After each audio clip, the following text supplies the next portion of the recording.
call the December quarterly meeting of the Board of Regents to order. Welcome Curry and George. For those that couldn't be with us at the luncheon honoring Beverly Davenport, who is receiving an honorary doctorate tomorrow. You missed a great occasion. It was heartwarming to hear her talk and recount what Western has meant to her over a long and distinguished career. So, with that, I'll ask for a roll call. Chair Bale. Present. Regent Ball. Regent Brinkley. Present. Regent Brody. Present. Regent Dennison. Present. Vice Chair Milliken. Present. Regent Nichols. Present. Regent Spiller. Present. Regent Thomas. Present. West present, and Regent Kornfeld. Okay, Mr. Chair, we have 10 regents present that represent a quorum of the board. Thank you very much.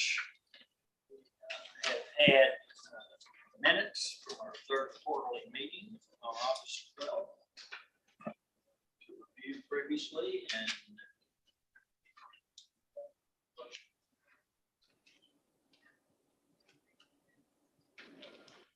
Second. Discussion, comments, corrections. If not, all those in favor say aye. Aye. Like the sign. Minutes are passed. First on our agenda today is the academic affairs. Thank you, Mr. Chairman. The first action item is approval of emeritus appointments. And I understand Provost Fisher is going to make a presentation in that regard. Thank you very much. I want to ask that we approve 5 people to be emeritus faculty today. I would like to also introduce some of them. They are here today, so that's awesome. The first is Dr. Doris Sikora. Could you please stand? She's not. Oh, she's behind me. Thank you for being here today. A couple of things. Dr. Sikora joined WKU in 1998 and retired as the rank of associate professor at the end of June 2020. Dr. Sikora served as department head for family and consumer sciences from 2007 to 2014, mentoring countless students. She gave more than 60 presentations to her credit and was awarded 50 grants during her career. Her service was at all levels of the university and outside the university, and she was bestowed the Kentucky Association Career and Technical Education Educator of the Year Award twice, as well as presented the KACTE Lifetime Achievement Award in 2018. Help me welcome her and say thank you.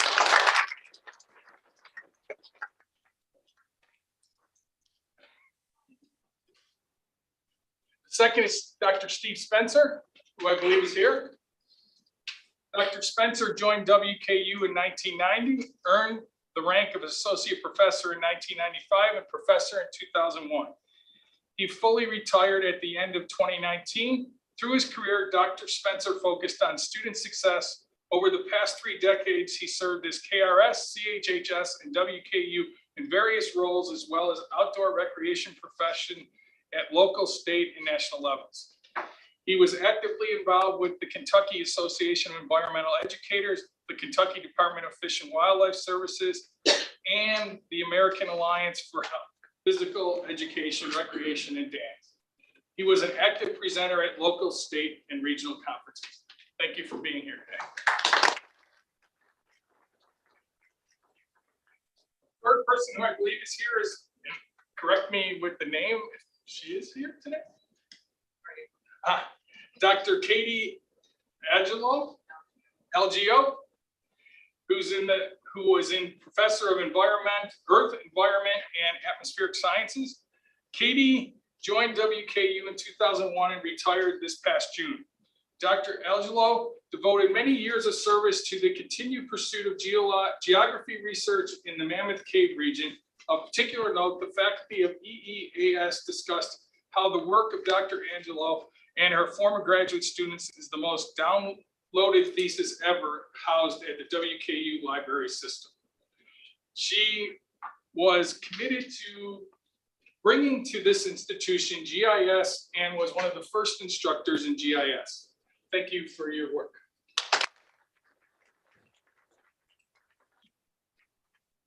couple of other people who couldn't be here today are Dr. Theodore Howitt, who's a professor in English. He joined WKU in 1998 and retired at the rank of professor in June of 2022.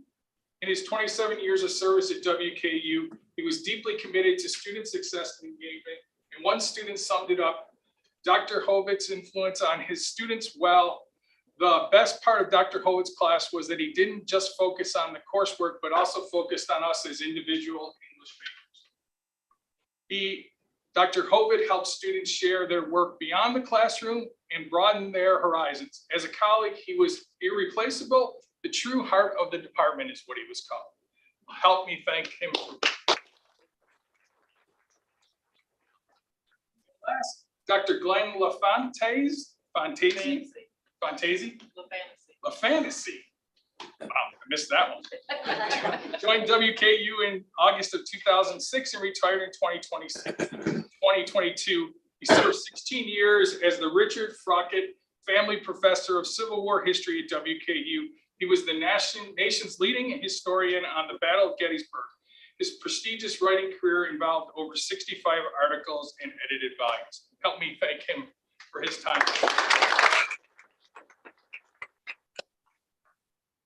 So if you would allow me, the next part is we want to, again, talk about research.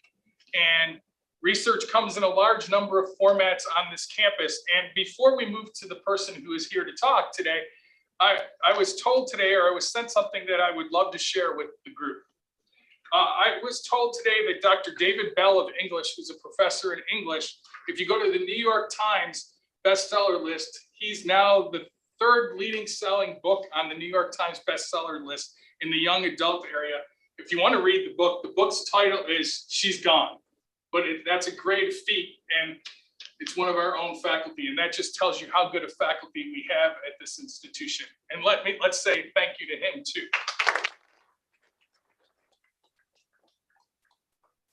It's a pleasure today to have Joanna Malenkon.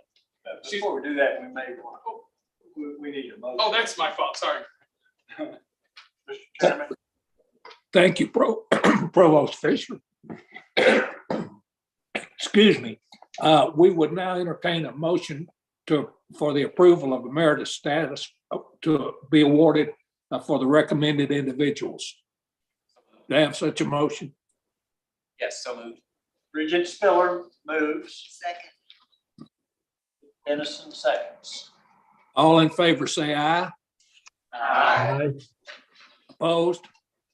Motion carries. The next item is an information item, as Provost Fisher just alluded to, from Dr. Joanna Malenkon. So she's a professor of marketing and the director of the MBA program at the Gordon Ford College of Business. She currently teaches marketing, research, social media marketing, and consumer behavior. Her research interests include consumer loyalty, non-traditional advertising media, and consumer complaint. And I'd love to have her come up now and give her talk.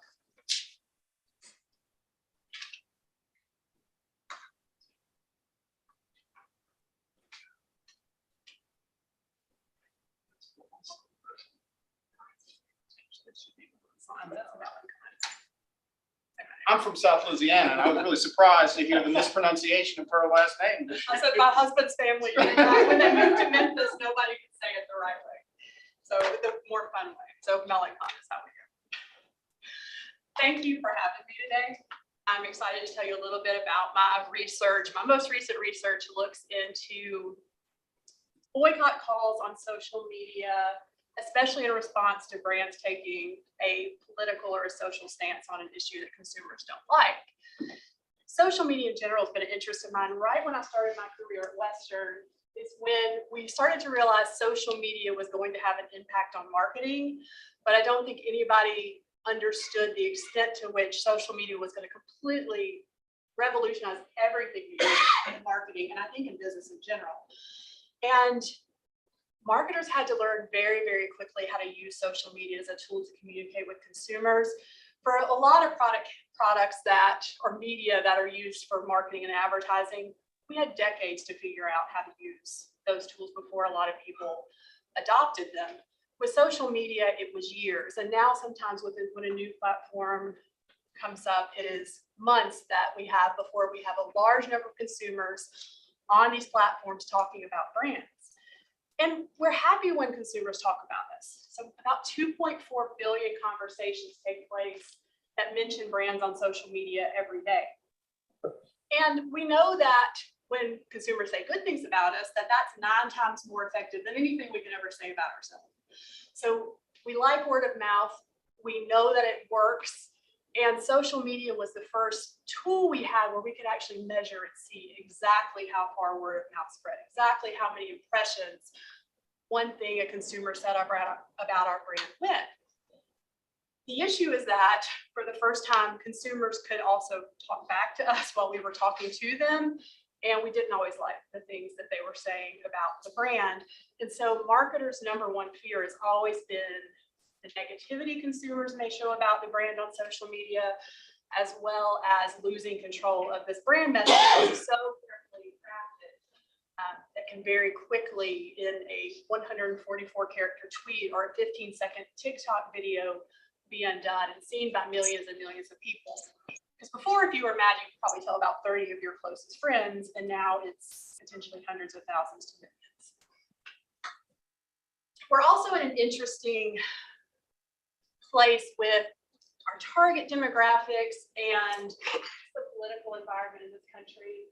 So younger consumers especially, but also older consumers as well, want to buy brands that represent their values. And Gen Z and millennials especially think it's not only important to know where a brand stands on a lot of issues, but also to know what the brand is doing to support that issue. And so that's younger consumers especially. At the same time, if consumers don't like the stance you take, 59% of them will say we'll boycott the brand. So you think, okay, that's fine, brands just choose an issue that all your consumers are okay with, but we're in a very divisive political environment where almost any stance you take, about half of the people will disagree with whatever you do. And so this led into this research project that I've been working on, which looks at boycott calls on social media, conversations about boycotts on social media. And so what we did is we went and found 8 pretty high profile calls for boycott on social media. And we were careful to look at both left-leaning type boycotts, when the CEO of Goya supported President Trump in a speech at the White House, and right-leaning boycotts, like when Nike used Colin Kaepernick to represent the brand. And for those 8 total events, we gathered the first 100 tweets that happened after that event started the call for the boycott. And we use qualitative research, which means just really reading through 800 of these tweets and really trying to understand people's motivation and why they would enter into this discussion of boycott calls on social media. And I won't go over this all, but this is the framework that we came up with. But what was especially interesting is we expected to see a lot of people talking about boycotts and why you should boycott a brand. And they had differing levels of motivation, from they just wanted the brand to change their stance to they hated the brand and hoped the brand went out of business. And we're very, very, very angry at the brand. So we expected to see that kind of thing from the pro-boycotters. But what we also found that was new was that just as many people were entering into the conversation using the boycott term and tagging the brand that were defending the brand. And the motivations were very similar for both the pro-boycotters and the anti-boycotters. And we saw all of these themes and motivations for both left-leaning and right-leaning boycotts, as well as across all of the different types of brands that were represented in these 8 cases that we looked at. And so this is a first step, understanding this is what the conversation looks like What I'm interested in next is what is the short or the long-term effect on these brands in terms of attitudes toward the brand, but also in terms of performance, stock prices, sales, because there's mixed reviews. A lot of people, we assume that these are all very, very damaging for brands, but a lot of what the news is telling us or what the actual results are telling us is that it may not be that much of a long-term impact. And I'd like to know how the presence of these pro-brand voices influence the performance. So when you have a lot of people that are defending the brand and doing all the things the brand should be doing, but they don't have to diffuse the boycott because your consumers are doing it for you and you're not spending any resources as a brand doing that, that's ideal. And I'm curious how that actually affects the performance of the brand. And I have to mention, these are the people that waded through the 800 tweets with me to figure out what in the world we thought people were saying or wanted. And this research has been published this year in an academic journal, and we're working on the next step. Thank you. I know you have a busy agenda. If you have questions, I'm happy to answer them. If not, that's okay too. Curry, you up there? Thank you very much, Doctor. Do we have any questions or comments at this time? Elon Musk might be interested. Actually, I'm gonna say, so I should have said we collected these tweets before Twitter started doing what Twitter is currently doing now. Yeah, I recently saw where people were going out to buy Teslas to help. So it's called boycotting. And so that happens where people propose that they're gonna buy more of the product. I don't have that kind of disposable income. No, but I did have a question, not on this, just as someone, and Dr. Melicon and I came in at the same time. You arrived in 2006, we arrived in college business together. I've tried to describe to my colleagues on the board how our jobs have changed. And so just to get an opinion from you, how has your job as professor changed over the last 3 or 4 years? I find that students are coming to me less prepared than they ever have been, and in some cases less motivated too. And I think that they just have a lot of other things on their mind. And so it's become not only teaching marketing, but listening to the issues that they're having and trying to find ways to re-engage them, because the things that we used to do that don't necessarily work anymore. So I think it's a more challenging job than 3 years ago. Probably most jobs are more challenging than they were 3 years ago, but this one is one of those. Interesting. One of our journals recently had an article alluding to that a bit, but saying, a good question to ask students is, what do they think the purpose of college is? What do we think the purpose of college is? That's discussion for another day, but that's a good thing to ask those students.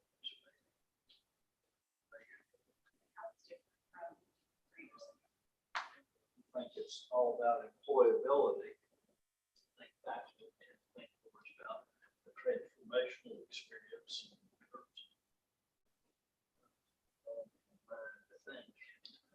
We know pre-pandemic, fully a third of our entrant class likely came to us medicated for some sort of mental health challenge, either social anxiety, depression. And the 2 years of the pandemic just exacerbated that. And so I say that because we know the massive challenge that we have around everything that has nothing to do with instruction. And we'll talk a little bit about that in the context of the Med Center Health contract, but that's an important thing for us as an institution to grapple with, to ensure that we have resources for young people who are struggling outside of class to, number one, know the resources exist, number two, take advantage of the resources and not feel any jeopardy because of it. And the third is making sure that we create the bandwidth for them to have that kind of support and treatment. And I certainly didn't mean to take away from your research presentation, but I know Dr. Melicon is one of those professors who cares about our students and is there and is doing the research. And so just to get perspective, someone who's able to do all of those things and understand how that adds to the work and the work. Chair Milliken, thank you for adding this element onto our meetings. And I think you and President Staboni decided to do that. It's really nice having some of our professors share their research. So thank you very much. Thank you very much, Dr. Melancona. We certainly appreciate your presentation. That concludes, I guess, the academic affairs portion of the agenda today. Thank you. We'll move right on, and we do have a busy agenda today, so we're going to try to keep things moving. And finance and budget is up next, chaired by Regent West. Yes, we do have several items on the agenda, so we'll try to move those as much as we can. And Susan, you're going to talk about that. So one of, Chair West, one of the things that I'm loath to bring things to the full board before they go through committee. There are several action items that we will see today that because of timing, the audit not being prepared, that's still needing to be approved. Our need to ensure we're able to deliver healthcare on campus in January. And thirdly, some late but welcome action by the BEC to make a recommendation to us just 2 days ago, a day ago, around increase. I thought it was important to get it in front of you quickly. So my apologies for not having followed the committee process, but on those items, I thought it was important for us to take immediate action to be able to have healthcare support our faculty and staff. So that's just all the items we have. So it is a busy agenda, Regent West. First, we have the FB1, which is the acceptance of the auditor's report. This is their time to talk to you as a board member. So I just want to say a couple of clean audit, no audit findings, which is outstanding, especially since we do have a new audit firm. And there was also some a difficult GASB standard, which got a lot of universities this year. I will turn it over to our new auditors. They were formerly BKD, was merged with another firm, and they are now Forbes. We have had the pleasure of working with them at my prior institution. So we have Mary McKinley, who is a partner with the firm, and Jennifer Williams here to present the audit findings to you.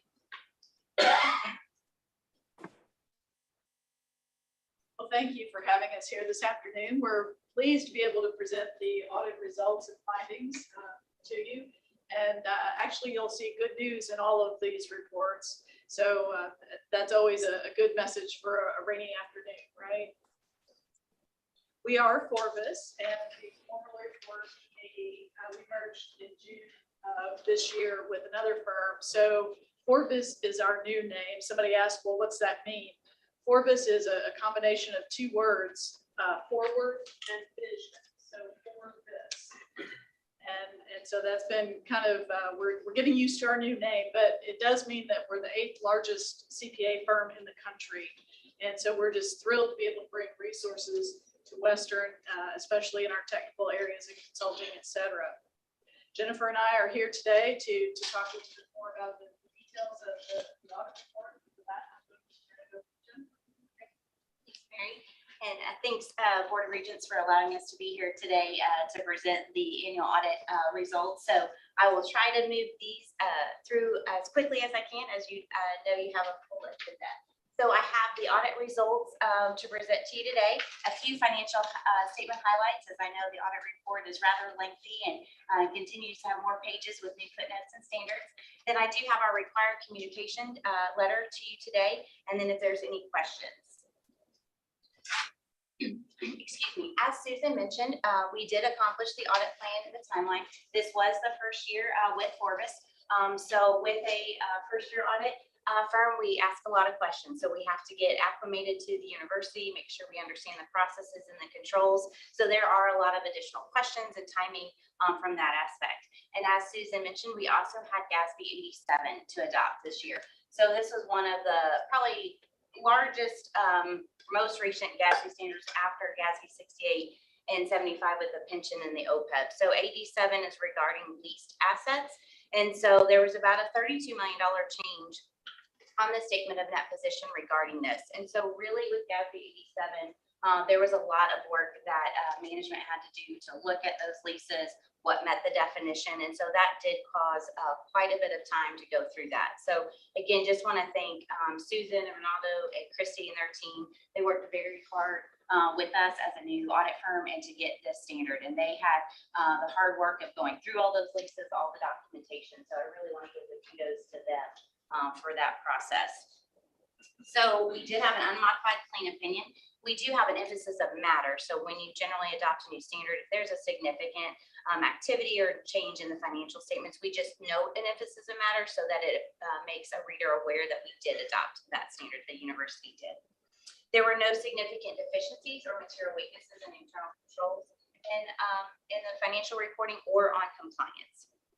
One thing to note with the adoption of GASB 87 is the financial statements are shown in a single year presentation versus a comparative. And that was due to the way the standard was written and how you were required to adopt it. And so it impacted the effective date depending on how many years you showed in the financial statements. So no issues or concerns, but it did help with the adoption and being able to show that in a single year presentation.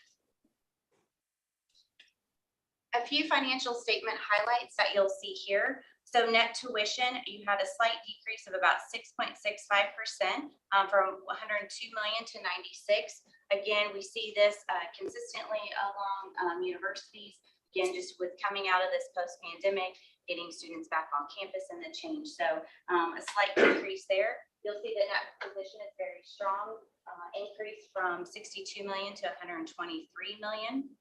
And then your state appropriations there, you'll see went from 71 to 78 million. So again, state appropriation going into that net position number. This slide here just gives you a summarized financial highlight. So these are taken from the full audited financial statements, but gives you a summary of the statement of net position. So you'll see here a few highlights. Cash decreased about 10 million. Again, this is just less collections on tuition and then the use of federal funds that would have been provided through the CARES Act and various funding there. You will see I added the lease assets net. So you'll see the 32 million that I spoke about, but then you'll see the capital assets net decreased about 23 million. So really the impact was activity on the statement of net position that instead of capital assets, they are lease assets. So it's a lot of terminology change there. So then you'll see total assets and deferred outflows, again, 644 million at the end of the year. There in the liability section, again, you see the lease obligation. So again, you have the asset and the obligation are very similar. So you see the decrease out of the notes payable because that was reclassed to the lease assets based on the terminology. The pension and the post-employment benefit liability. So this decreased about 46 million. Due to changes in assumptions. So this will always fluctuate depending on assumptions, rate of return, investment, different various items that go into this actuarial calculation for that.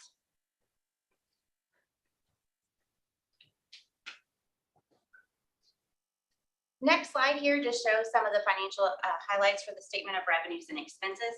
So you'll see again, the federal and state grants did increase 5.6 million. This is still increasing from the Higher Education Emergency Relief Fund and other funding that has been awarded to the university.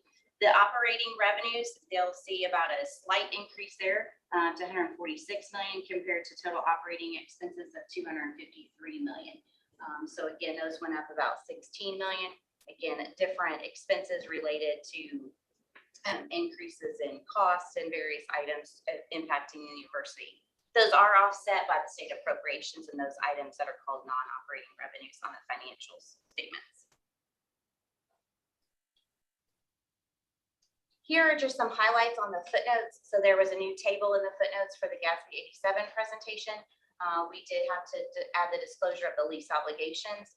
And then there was a note 16 that disclosed a subsequent event with the issuance of the bond. So that did was needed to be disclosed in the financial statements as a subsequent event. We do the single audit as well for the uniform guidance. So we did have no findings, as I mentioned on that. And those programs that we did test were the Student Financial Assistance Cluster, Education Stabilization Fund, birth reporting, and the Research and Development Cluster.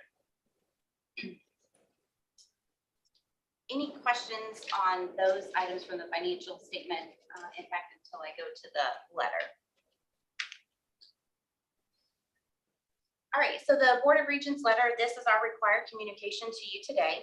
So here is just to acknowledge that we give you an unmodified opinion on the university's financial statements, and these were the standards that we were required to follow in that presentation. Here's the significant accounting policy. So again, this discusses GASB 87, and these are included in note 1 in the financial statements. We did not identify any alternative accounting treatment during the audit process. And then this slide shows the management's judgments and accounting estimates. So estimates are included in any financial statement. So these are items that we looked at in particular in the financial statement audit process. No items or concerns noted with these, but we look at those assumptions going into the actuary reports for the pension and the post-employment benefit liability. We look at any allowances for uncollectible receivables or pledges, those types of items.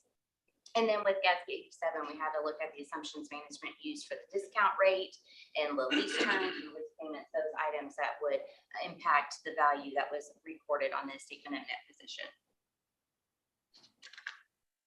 We've already talked about the financial statement disclosure changes with GASB 87. The other item was audit adjustments. So we had no audit adjustments that were proposed by Forvis and reported by management. So very good kudos to the team there on getting the financial statements prepared. We did have what we call 3 past adjustments. So these were items that we identified that we deemed that were not material to be recorded on the financial statements. And this will be very, very small. So I apologize for that. Here, the very top item is an item that we noted is just a reporting item where you reclass between an asset and a liability on a negative cash balance. This is one that most universities and other businesses do not record. So we just acknowledge that this should be a difference between an asset and a liability, but is not any error in recording of any balances.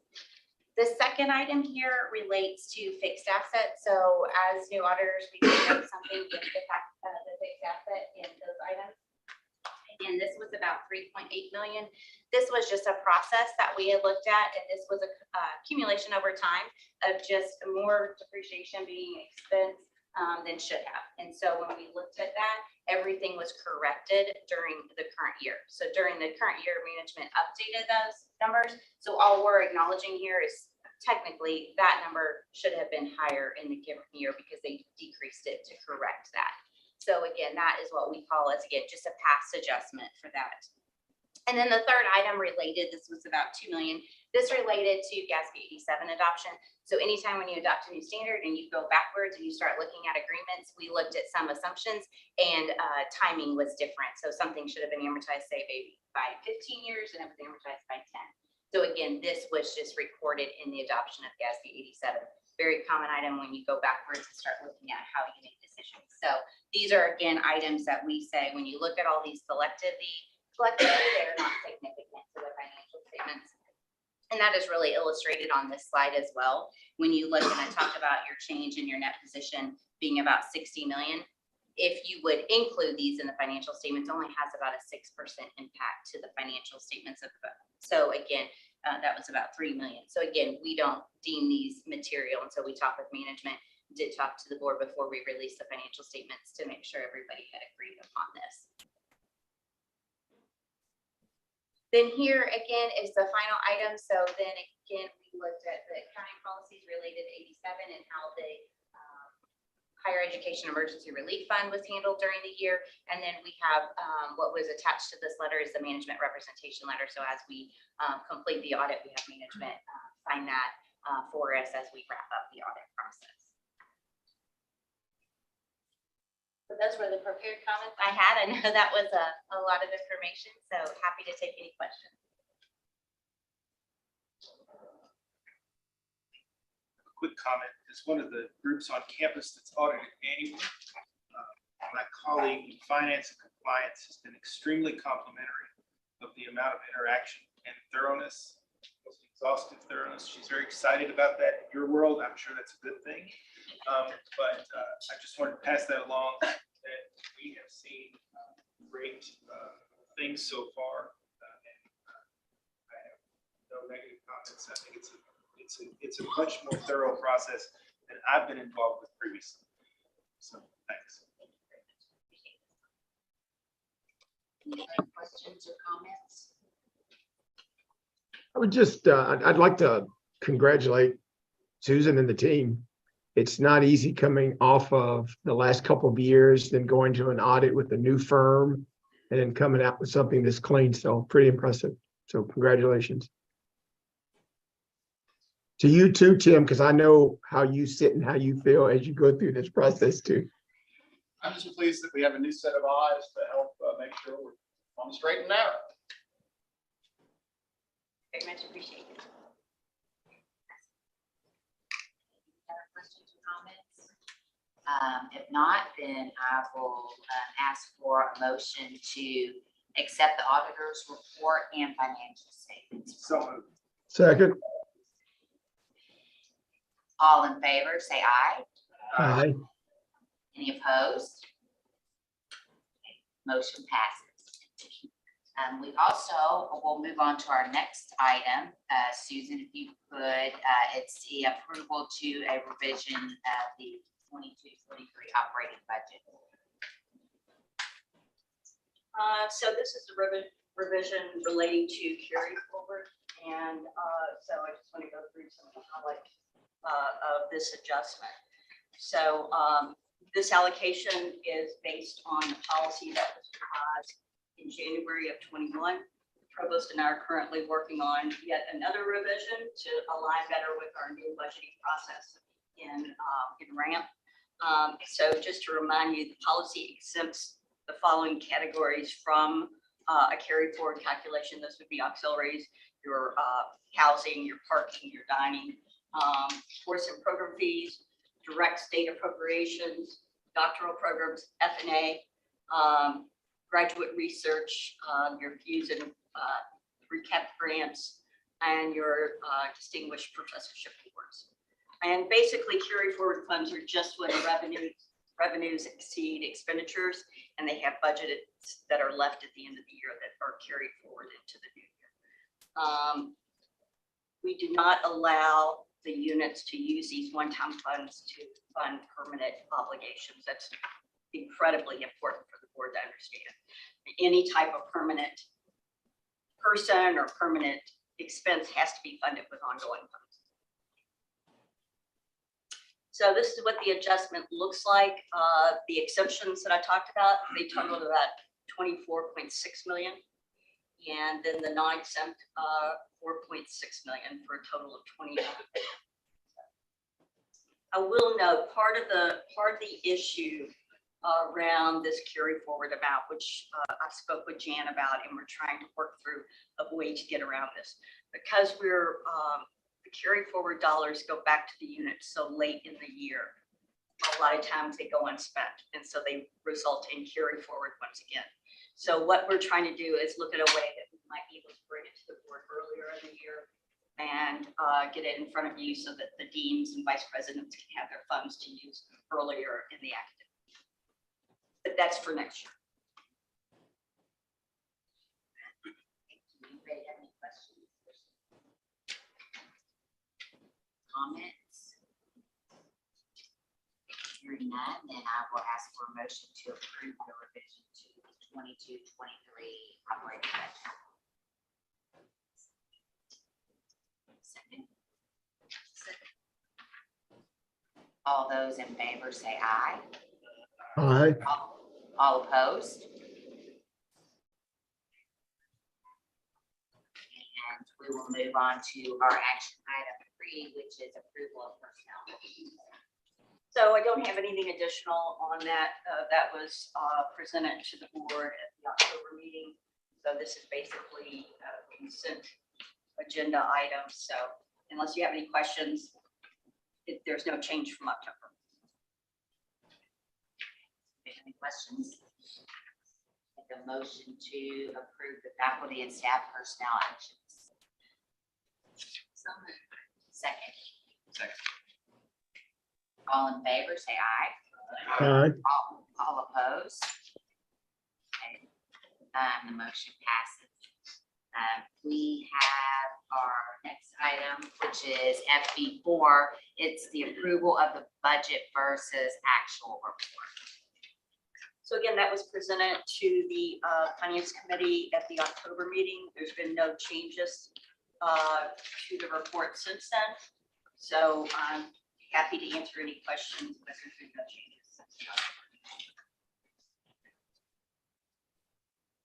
Any questions or comments?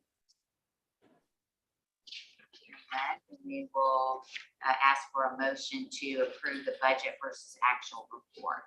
So moved. Second. All right, thank you. And all in favor, say aye.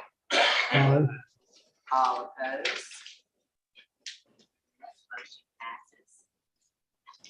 And then we'll move on now to our number 5 action item, finance and budget, and that's the approval of a line of credit with Truist Bank, or it's really the renewal of the line of credit. So again, this was presented to the Finance Committee at the October meeting. The only thing I do want to reiterate is that it is a renewal of the line of credit. It's not a new line of credit. This is best practice. We've never had to, for 3 years, we've had it in place and never needed to use it. It's basically a safety net. You don't want to go get a line of credit when you need one. So this is just there in case you need it. So. About the renewal of the line of credit or comments. So moved. Second. Very good. Very good. All in favor? Opposed? And the motion passes. And our next item was not on the committee agenda. This was but something that needs to be approved at this meeting, and that is the health services contract. So again, as the president alluded to, the reason it was not talked about at the October meeting, we were still in negotiations. And so I'm going to turn this over to Jennifer Tugas. She's our AVP for Business Services. She led the RFP process. She did a great job. Congratulations. And she'll do the presentation, and I'll be sitting back there if you have any questions of me.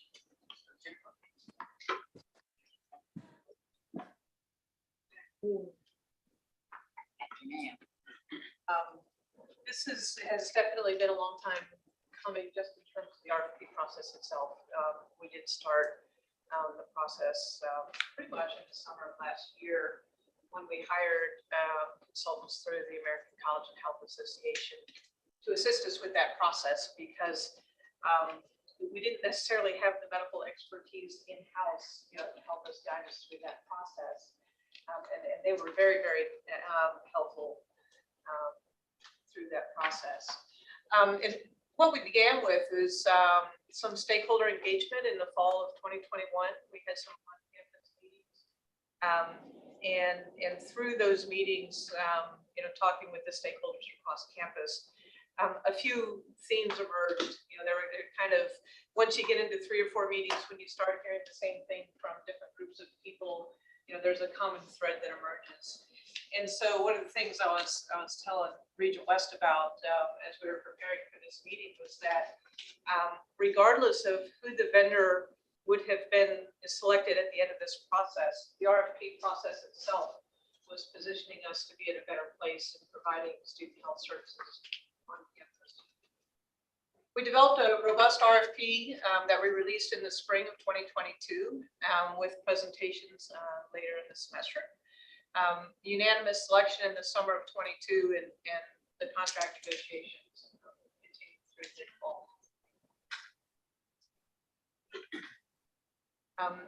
Med Center Health was the vendor that the group selected, and a lot of the strengths from their proposal. They were most able to meet all of the requirements of the RFP as a whole. And the strengths of the sports medicine program was certainly a part of that. Strength in an approach to providing care. Their approach was having the same set of staff present on a daily basis. So it didn't matter which day of the week you came into the facility, you would see the same physicians and nurse assistants and so forth. The staffing plan, scope, and scheduling. And then inclusion of mental health and women's health services. That was a big part of the ask for us, and both vendors came forward with solutions for that. So we're very pleased, as you mentioned earlier, that's been a great concern. That was one of those themes that emerged through those stakeholder meetings. And so the contract will include a mental health professional on staff for a half day each day. So that's a great asset to the university. I also had a real strength marketing approach and abilities. And again, something that emerged through that the RFP process was creating a joint advisory committee to make sure that there's constant communication between the university and our healthcare provider to make sure that we're staying current with what the needs of the students are, how those needs are being addressed, and providing those services to the student body. There's also participation in the Campus Partners Program, which again will be a mental health behavioral specialist. That's a program that is a group of staff that meet on a regular basis to identify potential challenges that students may be having in their intervention. So having that person be a part of that process is going to be very valuable to us. There are also some value adds that Med Center is bringing in addition to what we were asking for within the RFP itself. Their proposal includes providing physical therapy services on campus, and that'll be open to the entire WKU community as a whole. Consultation to manage infectious diseases, and I want to take a moment here to say that this is in line with what we're doing with managing the pandemic. With the work that we did with Graves Gilbert. And I do want to take a moment to thank Graves Gilbert for the work that they did and the support that they've given us through the years that they've managed our on-campus health services. I don't think anything about selecting Med Center Health going forward should reflect badly on what Graves Gilbert has done for us in the past. They've been a very strong partner. It's just that at this point in time and what we were asking for through the RFP, Med Center Health was able to meet that ask better. The electronic patient portal with an app. So Med Center Health is bringing to us technical abilities that allows us to meet the students where they are, living in the digital world. So any patient with Med Center Health will be able to access medical records, schedule appointments, message providers, all of that within through the phone, and the apps. They're also offering telemedicine as a visitation type when it's appropriate, with access to Med Center Health network of resources to meet patient needs, and that's outside of what's provided on campus. But if there are any referrals that are off campus for services that are not provided on campus, then the patient will have the choice of providers for all of that. So nobody's required to use Med Center Health just because we have Med Center Health on campus. Patients will still have the choice of providers for any.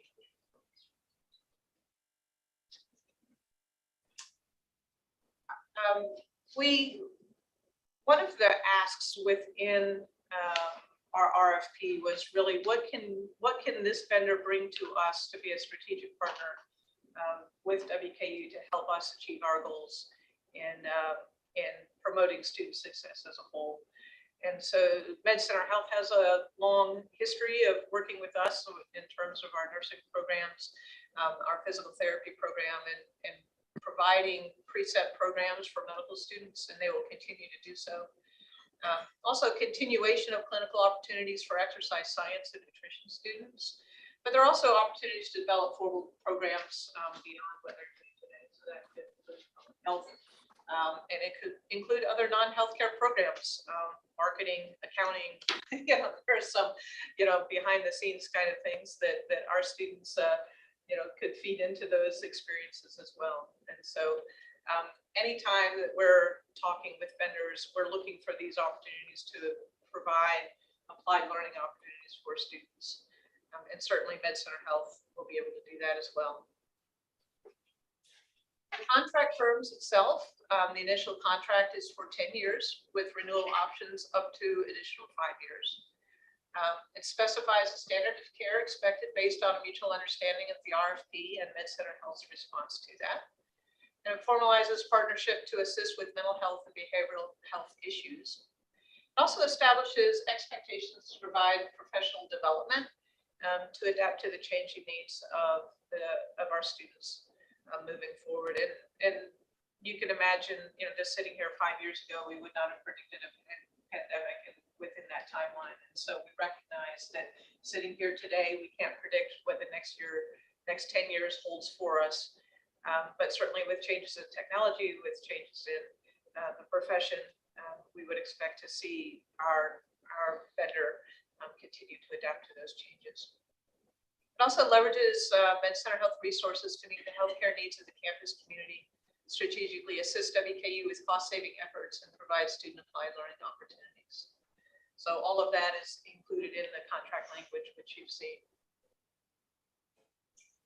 It also creates a mechanism to adjust services and operations through a mutual agreement, and that will be through that joint advisory committee that we discussed earlier. But it also creates an out clause, which allows initiation from either party for cause.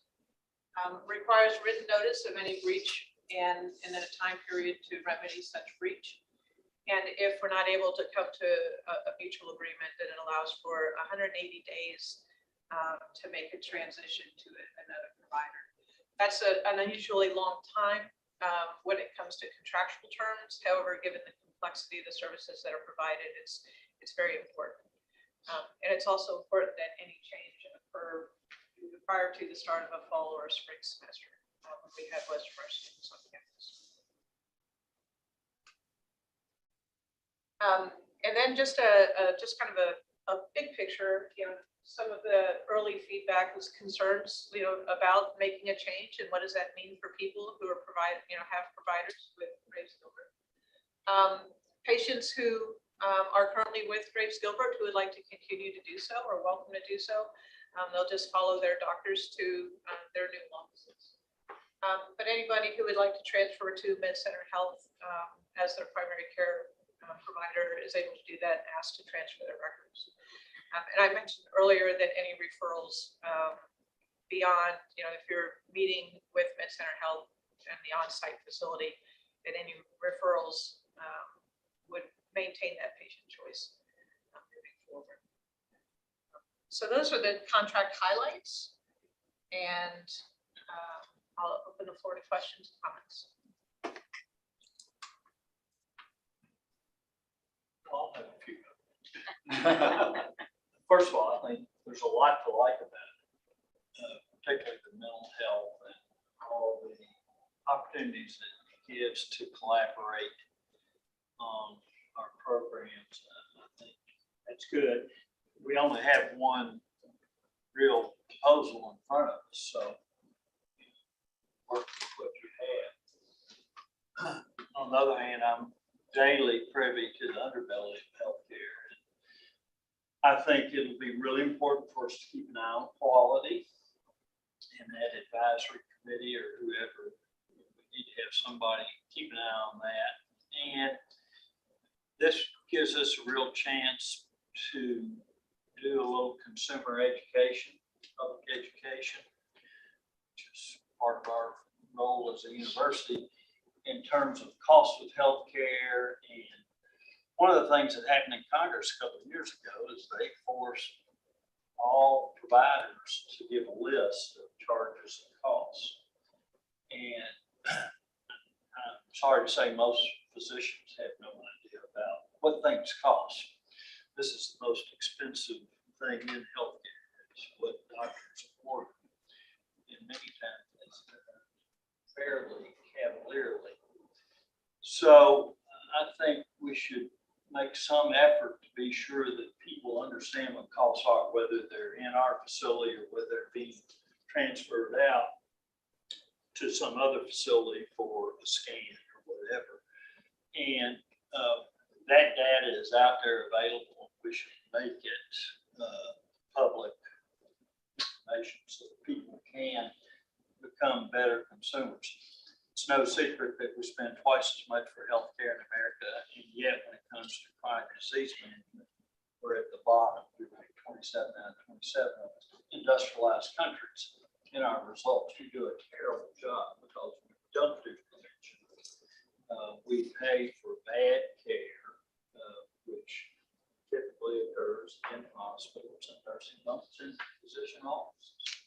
So I look at this as an opportunity where we can maybe enlighten the public and move the needle a little bit in terms of promoting a better healthcare system. A little bit of history behind this too that others probably aren't aware of because nobody else was on board at the time. But prior to Graves Gilbert taking over, the university ran to the tune of losing over $1 million a year. That was coming out of our budget. And so when that move was made, and now this move was made, everybody needs to realize we're saving a ton of money over what used to be. So that's a good thing. It also provides a good opportunity for data collection. Somebody did a really good research project on some of this stuff.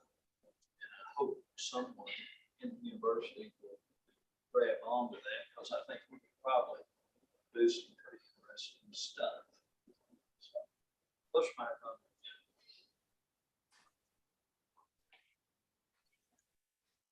I'm excited about this partnership. I think with the expansion of services that the Med Center is going to bring, I think it's a win for students. So I really appreciate your work on this stuff.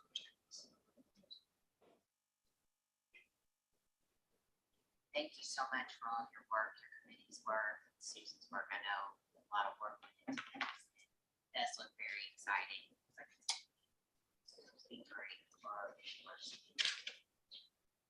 Anybody else have any questions? I'll just chime in. Thank you for the effort. This is a long time coming.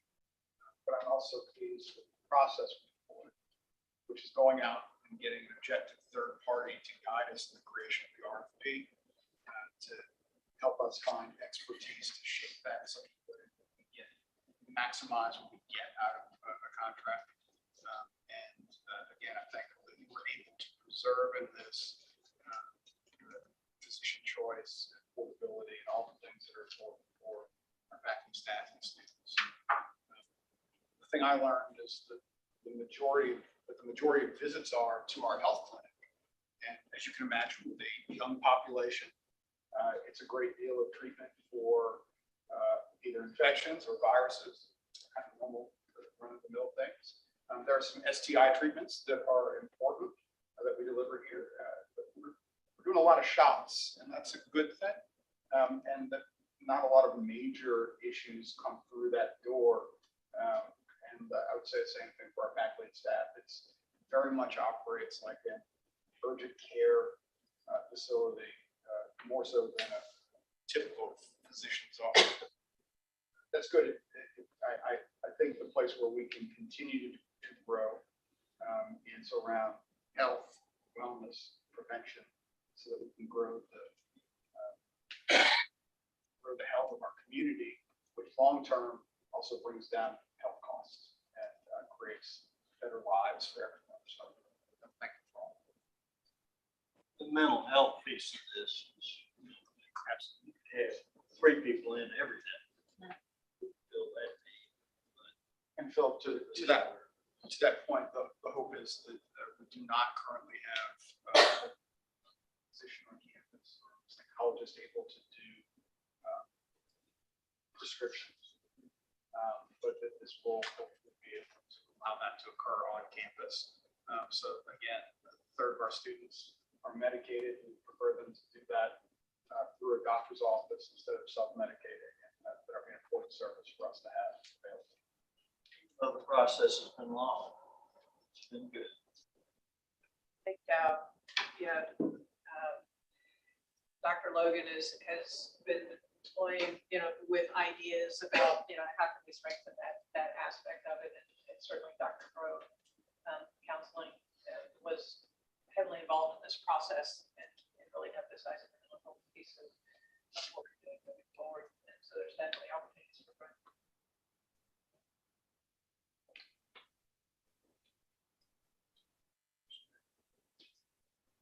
Madam Chair, I have views on this, due to being on boards and affiliated organization.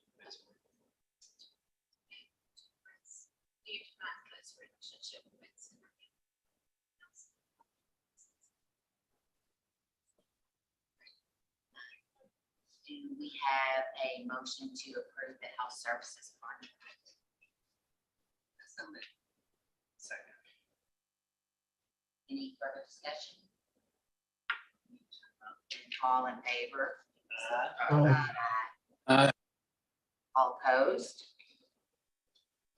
Very good. The motion passes. And I think Jennifer, you have for our action item 7, you're also going to talk about the approval of the health services lease. Yes, ma'am. Certainly a part of providing those services is where those services will be provided, and Health will be moving into the health services building, the space currently occupied by Grace Gilbert. The lease itself parallels the contract in terms of the length of the lease. The amount of the lease per year will be $177,000 per year with a biennial 2% increase beginning in January. They will be making monthly payments for that. The lease amount includes utilities, maintenance, operations, custodial services for public spaces. And the tenant will be responsible for cleaning treatment rooms and for disposal of hazardous waste. Telecommunications and parking are separate. But the patient parking is shared within the clinical services lot itself, and that is included in the lease.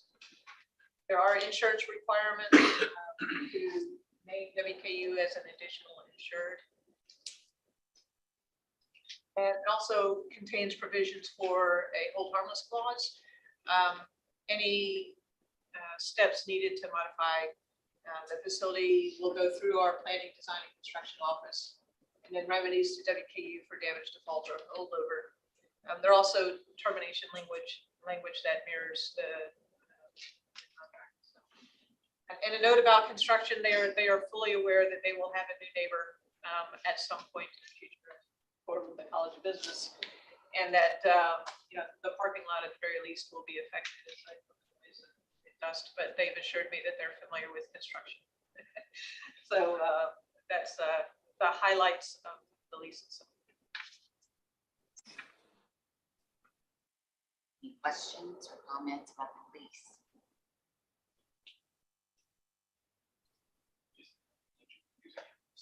Okay, right, thank you. Do we have a motion to approve the lease? Further discussion? To go to both in, all in favor of the lease, say aye. Aye. All opposed? I think your dog's against it, Jerry. Sorry. Or was that the baby?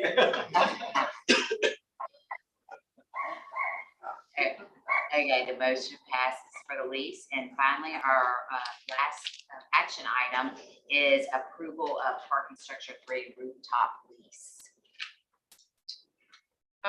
This is actually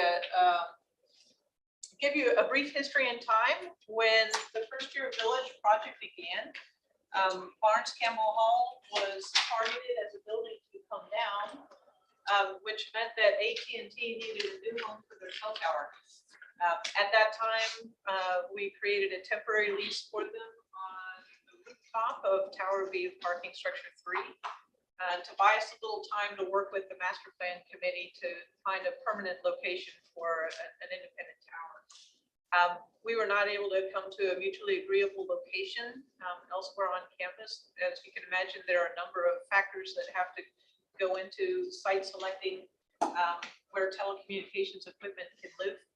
And in the end, it was decided that leaving things where they were was the best course of action. So the lease before you converts a temporary lease for AT&T. And that's a picture of their equipment sitting on top of the parking structure as you can see it today. And the term is 10 years with 2 automatic 5-year options to extend.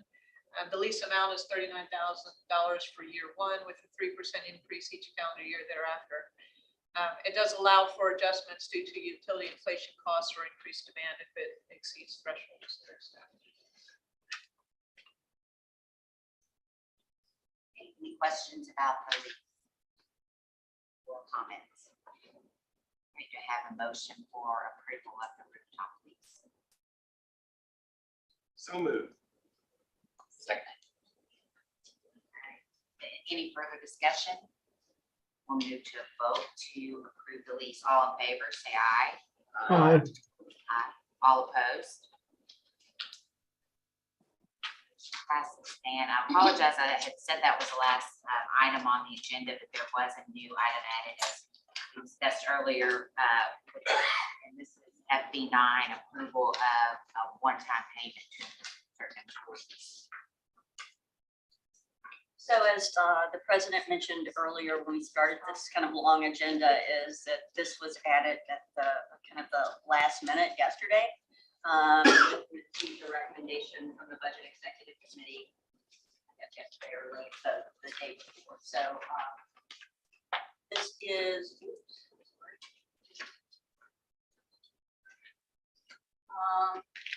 this is approval for a one-time payment to employees. We are recommending a $950 one-time payment for employees hired on or before July 1, 2022, with an annual salary less than or equal to $65,362. So as board members, you might ask, why and how did you come up with that number? That was the BEC recommendation, and this is the faculty median salary across campus. I put that note on there earlier today. We're currently working on a lot, as you might imagine, there's a lot of issues around implementing a salary adjustment to a large number of people. We were ever so hopeful that we might be able to get it into the December payroll, but most of that work has already been completed. So most likely, unless a miracle happens later today, it would probably most likely come in January. But we are working with Andrea and our HR professionals on any guidelines, any things about who's eligible, who's not eligible, so on and so forth. So that is the recommendation. Great news for campus, and I'm excited to recommend it, and I know the president probably has a few. Thankful that we got to this place. You will recall we began this conversation this summer when we talked about the 2% increase. There was some question around, can we do a one-time payment given the treating inflation pressures, and the BEC worked throughout the course of the semester with various options and opportunities. And I think this is a terrific example of the way in which the new budget process works. Sometimes it's painful, sometimes there's a give and take, sometimes there's a lot of take and no give, sometimes there's all give and no take. But at the end of the day, what happened is a group of faculty, staff, administrators, colleagues took off their individual hats as faculty members, staff members, administrators, and worked to do something that's in the best interest of our faculty and staff, particularly those who are most needy of this inflation support. And so I'm thankful for the work of the BEC. I think it's a tremendous example of how shared governance actually works, even though it can be messy at times. And I heartily recommend passing this. And while I wish we could get it done before the holidays, we can make the impossible happen on occasion, but this is one that might be too heavy a lift. But I'm glad it will be there after. I really applaud this gesture. I want to personally thank the members of the BEC. I've been involved in some of this process, though not directly. I'm not a member of the BEC, but there are 3 members of the staff set that sit in that group. And we appreciate the diligence of the entire committee in weighing this over and over again, and finding a good middle ground to resolve this. I can't say enough, though, also about Susan's office, Ronaldo on his first day back. Brian Denning, of course, and Susan, you all have been great in dealing with, and I know that this came up very suddenly. And also the very patient people, payroll office, Christy Smith, Vicki Heater, and Sherry Taylor. I can't say enough about, I know that came as a pretty sudden shock, and we understand the complications related to payroll and how once you put something in motion, it's difficult to turn that ship around. So we are all very grateful for this help for those people that are qualified to receive it. More than just a gesture, I think it's a good mechanism to help with some relief. Thank you. I'd just like to echo Regent Brinkley's comments, and then also, one of the questions that we get all the time is the difference between one-time money versus recurring revenues, and helping people understand what we can and can't do with that, as you alluded to earlier. And so I know we started calling this forward in our May meetings about what can we do with inflation. It did not seem as transitory as Chairman Powell was telling us at the time, and has proven not to be. So again, I'd like Regent Brinkley to applaud the BEC for recognizing that we have people on this campus who can definitely benefit from this and finding a way to make that happen. And to Regent Spiller's comments, there are trade-offs, right? And so I'd be remiss if I didn't explain that this is a decision made today that in future years will reduce our budgetary flexibility, reduces days of cash on hand by a day and a half. And so that has long-term implications. But what better time than once in a generation inflationary event that we should be able to support our people and do what we can to take care of them. So it's why we've worked so hard as a campus to create fiscal stability. And this is the outcome of that, the ability to do things like this when necessary.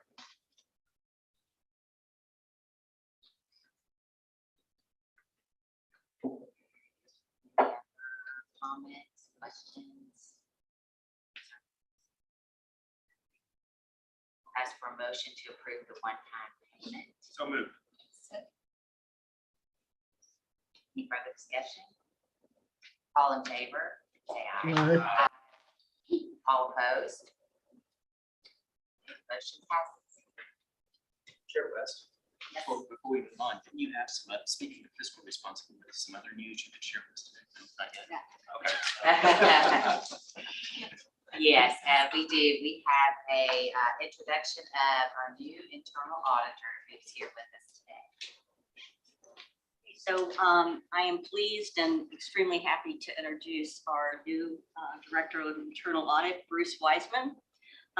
Bruce was selected as our new director after an extensive national search.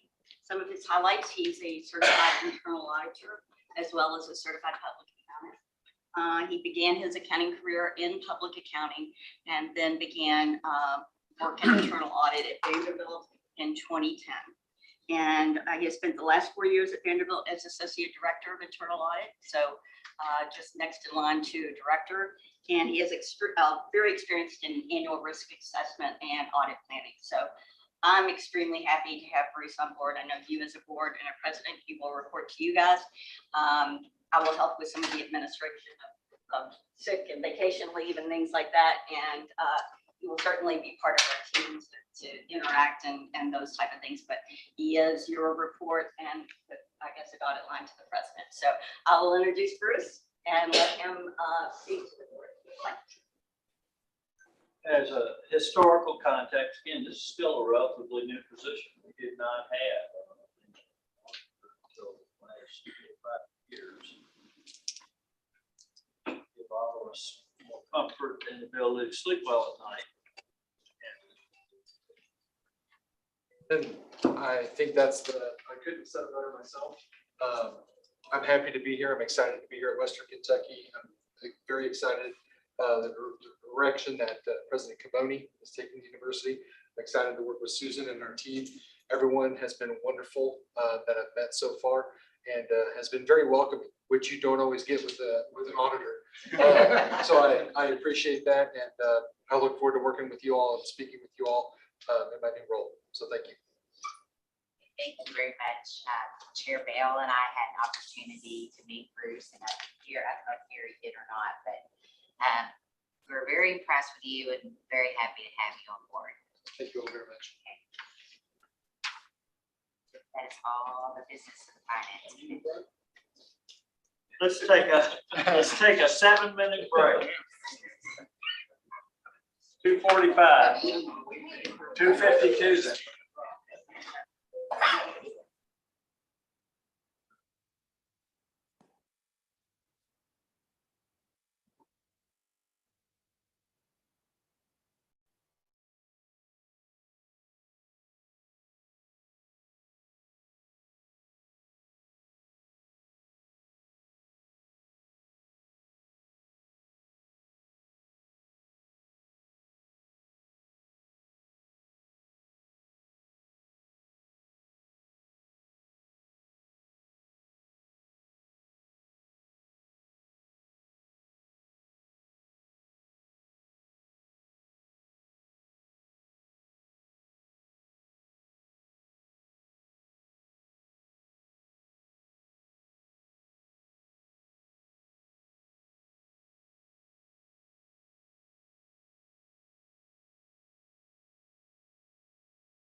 We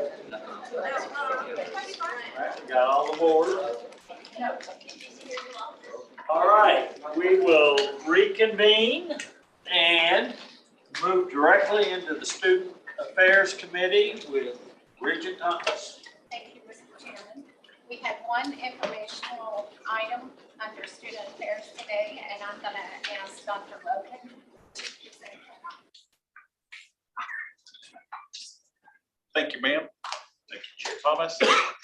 Board, I'd like to, part of these meetings, which I truly enjoy, and I'm glad to be able to bring to you, are opportunities to recognize our students and student activities, organizations, events, and just the tremendous asset that our student body is. How dynamic, not to borrow a word out of context here, our presentation, they are in their pursuit and their endeavors. And today we'll talk about the dynamic student leadership. And what this is a function, is a program that we have, a successive program, multi-year program we have in our Student Activities and Organizations Office. And so to present this information to you, I am fortunate to have some wonderful colleagues and students with us today who I'd like to introduce to. First, I'd like to lost Dr. Charlie Pride back here in the back, who is the director of the Down Student Union, Student Activities and Organizations, who provides oversight for these programs and these students' experiences. But our assistant director, Amelia Kolb, who is in Student Activities and Organizations, is the person who facilitates our Dynamic Leadership Institute. And she's going to provide you with the context and the information about the program today. And we also have Morgan Helton from Somerset, Pulaski County, and Chase Pemberton, who's from Hopkinsville, who are our two students who are in the program, both as participant and mentor. And so you'll get to know a little bit about the Dynamics Leadership Institute, which has been ongoing for how many years? Over 20 years, but I don't have the exact start date. So precedes me, and what a legacy that we have in this program. So I'll allow them to showcase this wonderful program. Thank you, Amelia. Yes, thank you very much. Thank you all so much for having us here today. I know we've been introduced, but I'm just going to reintroduce ourselves so you can hear our voices and everyone maybe gets their nerves out a little bit before we get started today. So my name is Amelia Kolb. I work in the Student Activities Office here at WKU, primarily with leadership and volunteerism programming, but I also advise the MPHC group organizations as well. I'm Morgan Helton. I'm a senior here at Western. Yeah, so also, sorry, I forgot most of it to say, but yeah, I'm from Somerset, Pulaski County. And then, yeah, I also work in student activities, student worker. Hello, I'm Chase Pemberton. I'm a junior accounting major here at Western. And I'm Charlie Proud, I'm the director, and I can also provide with some historical context that we're talking about. We've been doing this for about 22 years. This goes back to Scott Taylor, my predecessor. And it's funny, we still have it, Heather Strode, who's a faculty member in communication. She was one of our first people to do the DLI as the staff person. So we go back that far with some really good people that have been good teams. So now we're going to move into talking a little bit more about what the Dynamic Leadership Institute is. I will refer to it as DLI. That's how a lot of our students know it. Rolls off the tongue a little bit quicker. But DLI is a 4-phase leadership program that any student at WKU is eligible to participate in.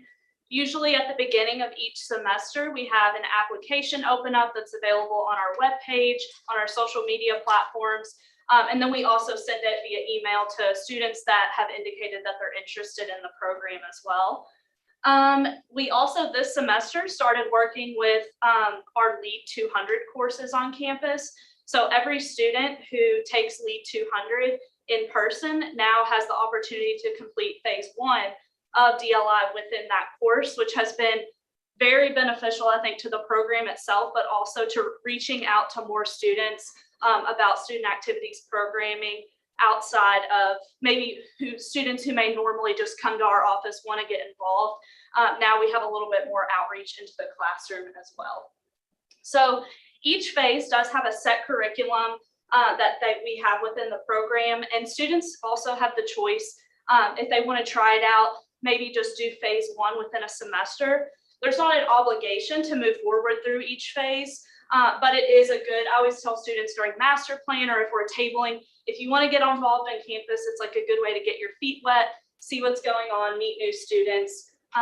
That time commitment for students is usually the sessions are about an hour long and they meet 5 or 6 times within the semester. So it's about a 5 or 6 hour commitment for our students.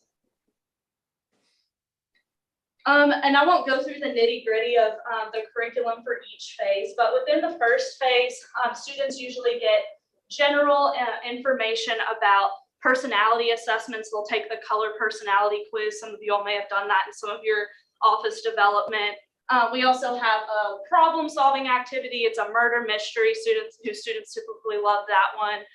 And then there's some other ones talking about leadership style. We also have an introspective identity program, which focuses more on our diversity, equity, and inclusion within our leadership trainings.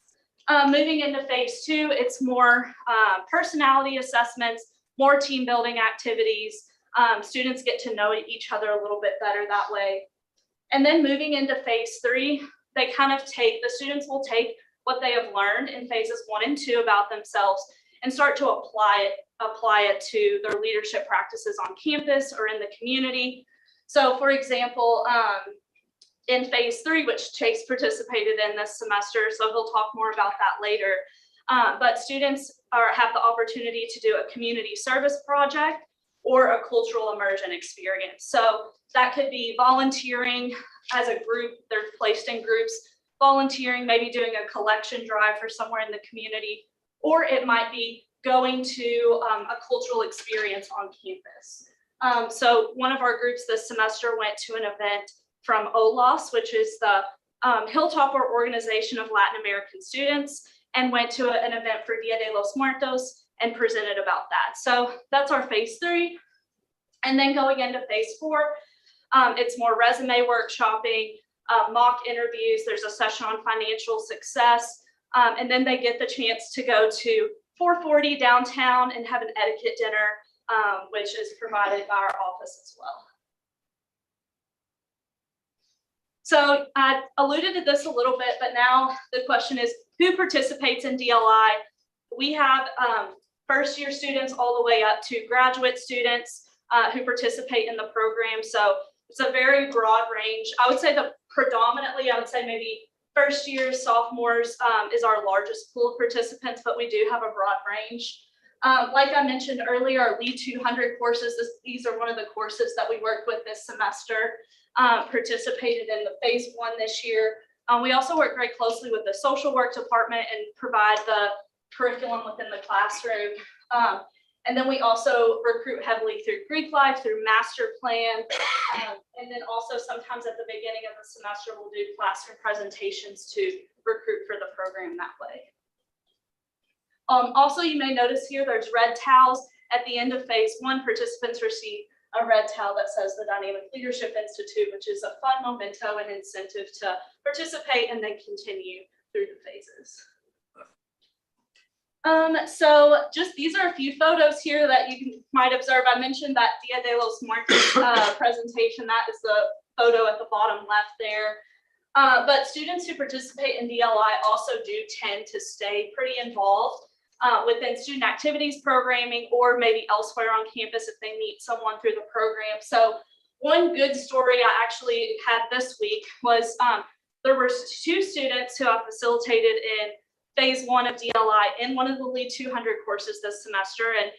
And a few weeks ago, I was facilitating and I said, oh, our office also offers alternative spring break trips. If you're interested in applying, we're going to go to Washington, D.C., and then another group to Charleston. So 2 of the students from that course came to my office. They're going to the Charleston spring break trip. They became friends in their Lead 200 course. They said that they think DLI helped them get to know each other a little bit better in the class. And now they're participating in alternative spring break. So that's just one example of how we get students a little bit more involved that way.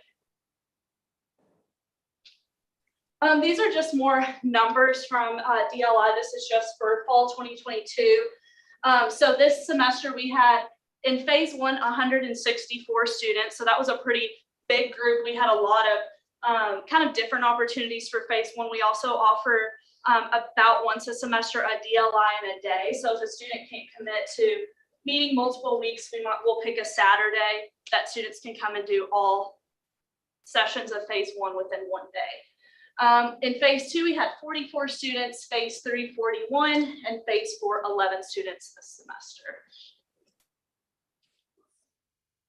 Now, Morgan might take over here in just a second, but just to kind of give some background. So Morgan Helton, she began the Dynamic Leadership Institute program when she was a freshman here at WKU, and she did all 4 phases back to back. So she had completed the program by the end of her sophomore year, and she wanted to stay involved with the program. So she decided that she wanted to facilitate a session and got a group of women from her sorority Kappa Delta together and has been facilitating them this semester. They just completed phase 3 together. So now I'm going to turn it over to Morgan, let her talk a little bit more about her experience with DLI and anything else she wants to add. Yeah, so like Amelia said, I started DLI my freshman year, so in fall of 2019. And so I wasn't involved in my sorority at the time. I didn't go through from everything yet. So I wasn't involved in campus at all, really. And so that was kind of my first experience, actually having some kind of sense of belonging on campus. And so I met people in even my first phase that I still am in contact with today. So I finished all the courses and I had a really good time in all my phases. I would go into a phase not knowing literally anyone and then befriending a couple people. And then after I finished up, I saw like how much it had benefited me. Even just like, I didn't even have a resume. I mean, now it's pushed more so like when you're a freshman, but back then, like I didn't even have a resume. I didn't have any kind of direct like leadership classes or anything.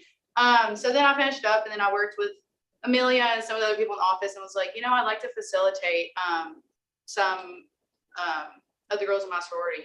So then I started that. That would have been last fall, I think.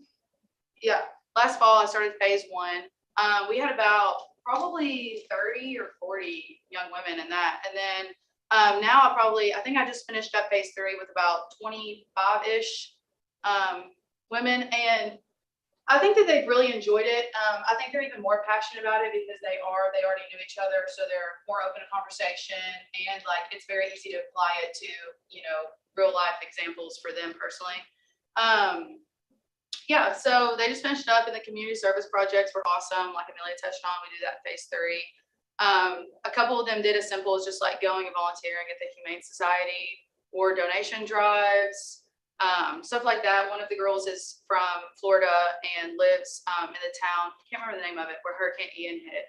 And so they did a drive of just like food, animal stuff, water, literally everything. And they collected a bunch of stuff. And so she was taking that down over break. So it's awesome how I feel like they've learned a lot of real life experiences through it. And as a facilitator, I feel like I learned, after going through the material again on the other side of things, I feel like I still got such a big benefit just from not just being a participant, but also really experiencing it. So, yeah. And also in these photos here, I put these here just, so this was our phase 1 group that Morgan facilitated last fall, so fall of 2021. And then that photo in the top right was from this semester. Their phase 3 group received some pad folios to take to interviews, but that was her group. So it's kind of, you can see over the past year, her group evolved together. And then now I was gonna turn the floor over to Chase. You can just share generally your DLI experience and what it meant to you. Yes, ma'am. So I joined DLI when I came here and started Western fall of 21, and I joined Greek life. I joined Sigma Alpha Epsilon, and so I knew a bunch of guys just from getting involved there, and a bunch of us wanted to get more involved. So we started DLI phase 1. And none of us knew what we were going to expect, but going into it, we like just went in with an open mind, and there was fun activities. We were always like comparing what we got with each other, like the answers on like the color quiz, like all that stuff. Like it was just super fun, and we met a bunch of other people in Greek life and that weren't in Greek life. And then after phase 1, I was like, you know, I want to do phase 2. So a few more of us went to phase 2, and I just thought I've stuck with it because of how fun and how much you learn. Like being a leader, you don't know how much of like a leader you can be until you go through and like have these like scenarios you have to answer and talk about and discuss. And like working with a team of a bunch of people that want to be a leader, you just all start clicking and coming up with answers. And it's like, it's super fun. I've never had a dull moment in DLI, but just meeting people, making new connections. And then phase 3, we had to do a project. We went to the first generation student that was held in DSU. That was super cool to learn about like all the like programs Western offers that help first generation students. And then along with that, just getting to know more about everything about the first generations, and then hearing what all my other colleagues did, like the other day was more, I can't say that correctly, the chai chat that one group did. It's just super cool to hear about everything, and it was awesome. I can't wait for phase 4.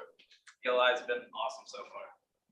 And Chase actually came to me about a week or so ago and said he wants to facilitate a group as well. So hopefully he'll be one of the peer leaders within the program in semesters to come. So thank you all. I think that kind of wraps up the general information we had for you all, but if you have any questions, the 3 of us and Charlie as well are open to any questions you may have.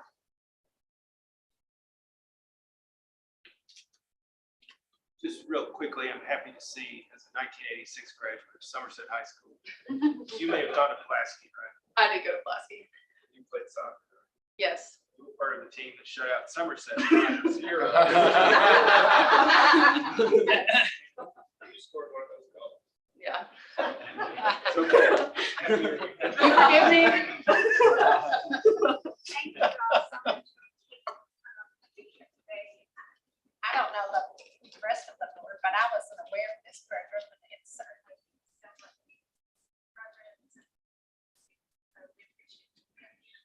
Hope you have a good Christmas and winter break, relaxing break. Thank you very Thank much. you. Good talks.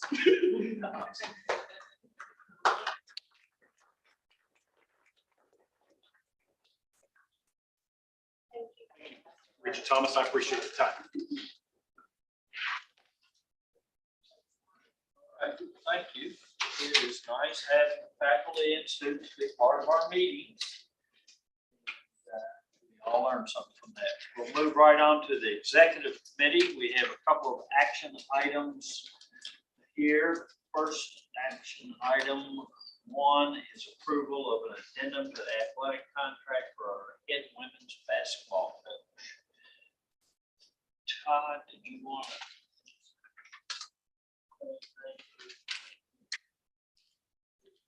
Did you have anything you wanted to say about? I have a quick question for Todd. Okay. Can you, in describing this, whatever remarks you're going to make, sort of speak to the overall health of the HAF? I know that's a question that comes up sometimes. Yes, sir, glad to. I guess first of all, with respect to the 2 contracts, like we discussed at the committee meeting, continuity is important when things are going well. And women's basketball is certainly, from a win-loss standpoint, it's not starting. But I really feel good about where they're headed in terms of the overall talent we have and the youth on the roster in men's basketball. This year, I think this is a real talented roster in Stanford's hands. So I feel like continuity in both these cases is the right thing to do. In terms of HAF among the many roles that they serve is they're also the funding mechanism for any growth that we have in athletics outside of the state budget. And they do that in a couple of ways. One is traditional fundraising, generating private dollars. The other is there's a premium on some season tickets that we pay a premium in order to, which is industry wide. So that's the money that they generate. And then that goes into really a lot of student athlete areas. In the last 3 to 4 years, we've invested significantly in sports medicine, mental health, strength and conditioning, academic advising, and career development in all areas that are actually funded by money that HAF has generated. The other side, they also help our growth in coaching salaries, help us remain competitive in that. So any growth that we have in coaching salaries or retention bonuses or anything.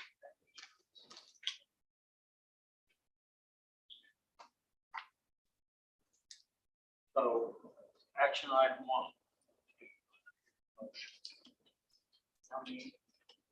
Second. Motion and a second for approval of action item 1, which is approval of the addendum to the athletic contract for head women's basketball. Any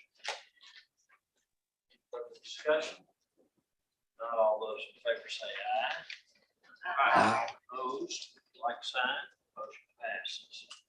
Second item is addendum to the head men's basketball contract. Can I hear a motion? Regent Thomas in a second. Brinkley. Further discussion? Not all those in favor say aye. Opposed, like sign. We have a few information items. One that we didn't put down, President, you might want to just briefly touch on your recent meeting in Atlanta, which was pretty important. First step for reaccreditation. Well, I'll begin with, I have a visual aid here. Not drop this. So some of you may know that we are a member of ASCU, which is the Association of American State Colleges and Universities. 400 universities across the nation that are similar to WKU in complexity and makeup. And this year, we were fortunate enough to apply, submit, and be selected as the inaugural recipient of the Diversity, Equity, Inclusion Leadership. It's the first time it's been given by ASCU. And I'm proud that we've been recognized for the One WKU campaign. So some of you remember that this campaign began in the summer of 2000 with a pilot project that included faculty, staff, and students looking at DEI issues on the campus. And we were in a tough time as a nation with what's happening in Louisville, the middle of a pandemic. And we wanted to make sure we created an opportunity to welcome everyone inclusively on this campus who studies, works, visits. And what we've done is that and then some. We created a new micro-credential in the Inclusive Teaching Academy, where we have a workplace cultural competency certificate, both endorsed by the state of Kentucky and CPE. And I'd like to say both first in Kentucky as well. So really proud of that. One of the reasons we were awarded this is because most institutions will create a vice president for diversity, equity, inclusion, have some small committee and check the box. As an institution, we're committed to creating significant and lasting change. The only way you do that is by having the entire organization willing to be self-critical and work together across all of our institutional silos. And we've done just that. There are committees across the university, colleges, and other units that make sure we're being attentive to issues and working on equity inclusion. Now, the other thing I will say, and my perspective on this work is that, yes, it's about diversity, equity, inclusion, but it's not about programs. It's really about one thing, making sure that every person who comes to our campus, they come to study, they come to do research, they come to teach, they come to compete, they come just as visitors. I want every person not just to find their place, but to feel a true sense of belonging. I want to congratulate Molly Kirby and Michael Crow, who went to the ASCU meeting to receive the award and represent the university. And I'm really proud of the strides that we've made and what is to come. Because for us to be successful as an institution, we have to continue to get better on every metric. And one of those is making sure every person who wants to be here finds their place. So with that, Molly and Michael, if you have anything you'd like to add, put you on the spot because that's a fun thing to do. Oh, I just that we've been a member of ASCU for so many years, and we actually worked on the American Democracy Project as part of this. I really think that we're such a good fit for a leader in ASCU. And this is another token of that we have. And I think to echo Dr. Dugoni's point about how we work across the aisles, how we work with faculty, staff, and students alike to make this happen. That's true. how we accomplish what we accomplish here. Collaboration and working a group to make sure that we're all part of the decisions and what's going on here at WKU. So a frequent question that I get, which is, I would argue, an uninformed critique, is why don't you have a single vice president for diversity? And the answer to that is because when you make it one person's responsibility, it lets everybody else off the hook, number one. And number two, for the work to be successful, we need it to be student focused, but also faculty focused. And so having a foot in each side of the organization is really terrific for us. The last thing I'll say, the last time we were recognized nationally was in 2014 for student-centered work by ASCII, similar award. And so it's been 8 years, but really proud to present to the Board of Regents on behalf of the university this recognition. Good. Comments? Yeah, congratulations, great recognition. Dr. Gaboni and I have had a number of conversations about this, and I know there's been some alumni that have raised issues about what we are doing and our success. And I think this is just another example of what we are doing, and that I think highlights how far we've come, and actually probably what we're doing better than some of the much larger schools in the state of Kentucky. So I think it's a proud moment. Thank you, George. I didn't mention any names, other schools, but great job. Thank